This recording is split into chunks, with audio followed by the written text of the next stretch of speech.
अल्लाह ही अल्लाह किया करो, दुख न किसी को दिया करो, जो दुनिया का मालिक है नाम उसी का लिया करो। अस्सलामु अलैकुम वरहमतुल्लाहि वबरकातुहू। दोस्तों, बड़े अफसोस के साथ कह रहा हूं कि मुल्क में भगवा आतंकवाद जोरों पर है, बड़ी शोर के साथ चल रहा है और भगवा आतंकवादियों के हौसले कितने बुलंद है। अभी 3 से 4 खबरें मैं आपको अलग अलग जगह की सुनाऊंगा और इस खबर में यह भी बताऊंगा कि कुछ वर्दी वाले भी भगवा आतंकी जहन के मालिक हैं और वर्दी पहनकर क्या घटिया और नीच हरकत कर रहे हैं वो भी मैं खबर आपको बताऊंगा। और 2-3 खबरें मैं आपको बताऊंगा जिससे आपको पता चलेगा कि भगवा आतंकवादियों के हौसले बड़े बुलंद है, क्योंकि भगवा आतंकवादियों पर मोदी सरकार कोई कार्रवाई नहीं कर रही है, क्योंकि सरकार भी जानती है कि ये पालतू आतंकी बड़े काम के हैं, मुल्क का माहौल खराब कर रहे हैं और इसका फायदा हमको ही मिलेगा, इसलिए शायद सरकार इन पर कोई कार्रवाई नहीं कर रही है। खुद जमीयत उलमा के राष्ट्रीय अध्यक्ष हजरत मौलाना अरशद मदनी का बड़ा बयान आया है कि कश्मीर से लेकर मणिपुर तक पूरे मुल्क में खौफ और दहशत का साया है। और मौलाना अरशद मदनी ने तो यहां तक कह दिया कि जो लोग मुल्क में नफरत की सियासत कर रहे हैं, नफरत की सियासत करने वाले मुल्क के सबसे बड़े गद्दार हैं और नफरत की सियासत करने वाले मुल्क के वफादार नहीं हो सकते हैं। चलिए आइए खबर शुरू करते हैं। सबसे पहले खबर आ रही है गोपालगंज से, बिहार से। जी हां, गोपालगंज में भगवा आतंकवादियों ने मस्जिद पर हमला कर दिया, पथराव किया। पथराव में कई लोग जख्मी हुए हैं और ताज्जुब की बात तो यह है कि देखिए वर्दी में आतंक कैसा घुसा हुआ है। बताया जा रहा है कि डीएसपी खुद मस्जिद के करीब माइक में जय श्री राम के नारे लगा रहा है। यह वीडियो सोशल मीडिया पर वायरल हो गया। एक सामाजिक कारकुन है काशिफ अरसलान, उन्होंने ट्विटर पर यह वीडियो शेयर की जिसमें कहा कि पुलिस की वर्दी में मौजूद शख्स जय श्री राम के नारे लगा रहा है। वहीं दूसरी वीडियो में फिर हुजूम, एक भीड़ आतंकवादियों की पथराव कर रही है और कैप्शन में लिखा कि बिहार के गोपालगंज में आईनी ओहदे पर ड्यूटी पर तैनात होते हुए पुलिस के अंदर का भगवा आतंक जाग गया, जिससे फसाद होता है वही करने लगे खुद पुलिस वाले। मस्जिद के करीब से गुजर रहे पुलिस वाले चीख चीख कर नारे लगाने लगे जैसे कोई भगवा आतंकी हो, भगवा ब्रिगेड हो, जिसका काम माहौल को शांत करना था। वही पुलिस वाले आतंक मचाने लगे, ऊधम मचाने लगे।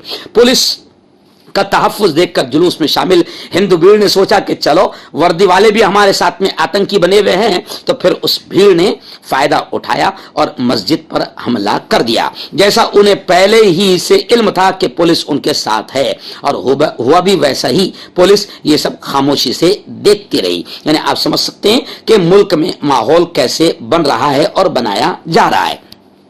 दूसरी अफसोसनाक खबर रियासत गुजरात के अहमदाबाद से आ रही है कि अहमदाबाद में नमाज पढ़कर लौट रहे शहरोज पर हमला किया गया, उसे रोका गया, जय श्री राम का नारा लगाने पर मजबूर किया गया और जब उसने जय श्री राम का नारा न लगाने की बात कही और नारा लगाने से इनकार कर दिया तो फिर शहरोज पर छुरी और डंडों से हमला किया गया। अभी शहरोज की हालत नाजुक बताई जा रही है।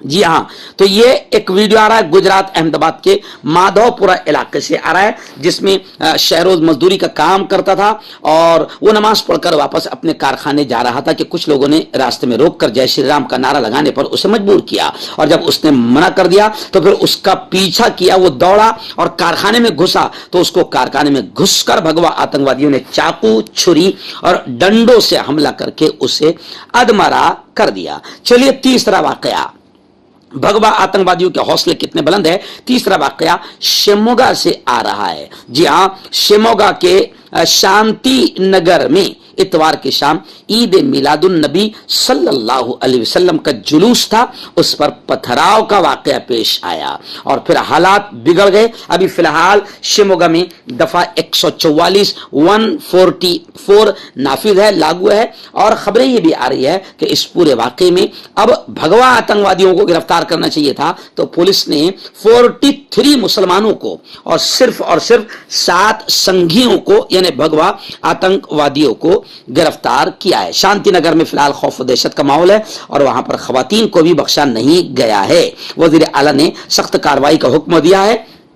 वहीं पर साबिक जो रियासती वजीर है उन्होंने धमकी देते हुए कहा है कि हिंदुओं को भी तलवार पकड़ना आता है। जी हां, यानी आप समझ सकते हैं कि मुल्क में हालात कैसे चल रहे हैं। इसलिए मौलाना अरशद मदनी ने कहा कि कश्मीर से लेकर मणिपुर तक पूरा मुल्क जो है वो इस वक्त खौफ के दहशत के साए में जी रहा है। चलिए आखिरी खबर, भगवा आतंकवादियों के हौसले कितने बुलंद है। एक और खबर सामने आ रही है कि जयपुर से यह खबर सामने आ रही है। ट्विटर पर एक जर्नलिस्ट सदफ आफरीन ने लिखा कि राजस्थान के जयपुर में मुसलमानों की शादी का प्रोग्राम चल रहा था, वलीमे का प्रोग्राम चल रहा था कि वहां भगवा आतंकवादी घुस गए और जय श्री राम का नारा लगाकर वहां से भागने लगे और एक आतंकवादी, भगवा आतंकवादी ने तो कुरान मुकद्दस की बेहुरमती की और कुरान पाक के पेजेस और औराक को फाड़ दिया। वहां मौजूद नौजवानों ने कुरान पाक की बेहुरमती करने वाले भगवा आतंकवादी को पकड़ लिया और पुलिस के हवाले कर दिया। नफरत की आग को सुलगाने की नीयत से यह काम किया गया था, लेकिन आप समझ सकते हैं कि मुल्क में कैसा माहौल बन रहा है। और आइए आखिरी बड़ी खतरनाक खबर मुंबई से आ रही है कि वर्दी में भी कैसे आतंकी छुपे हैं। जी हां, एक पुलिस वाले के हाथों मुस्लिम वकील की पिटाई का मामला सामने आया है। रात में जब वकील साहब अपने दोस्त के साथ अपने 2 व्हीलर पर, बाइक पर, गाड़ी पर जा रहे थे कि बांद्रा कुर्ला कॉम्प्लेक्स के रास्ते में उन्हें पुलिस वालों ने रोका और जैसे ही उनका नाम पूछा तो मुसलमान नाम सुनते ही अंदर का जो भगवा आतंकवादी है वो जाग जाता है।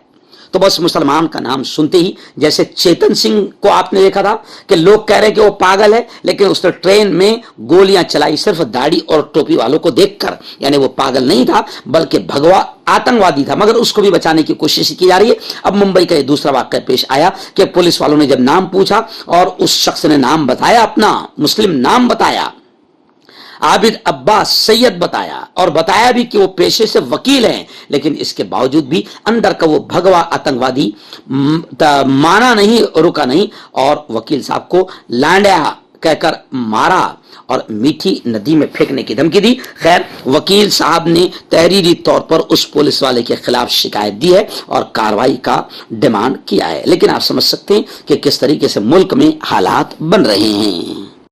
मर्दाना ताकत हासिल करें 72 घंटों के अंदर, वो भी जड़ी बूटियों द्वारा। हकीम याकूब खान से कांटेक्ट करें जो कि 75 सालों से हिकमत कर रहे हैं। इसके अलावा जोड़ों में दर्द, गुर्दों में पथरी, शुगर, खुजली, ल्यूकेरिया का गारंटी से इलाज किया जाता है। अभी कांटेक्ट। आपका पर्सनल डॉक्टर शावेज सेक्सोलॉजिस्ट, किसी भी सेक्स की प्रॉब्लम को लेकर आप मुझसे कभी भी कांटेक्ट कर सकते हैं। इसके अलावा अगर आपको शुगर है, बिना अंग्रेजी दवाई, बिना परहेज के आपका शुगर खत्म हो जाता है, बवासीर, खूनी हो या मस्से वाली हो, नसों का दर्द, जोड़ों का दर्द, गठिया भाई, अभी कांटेक्ट।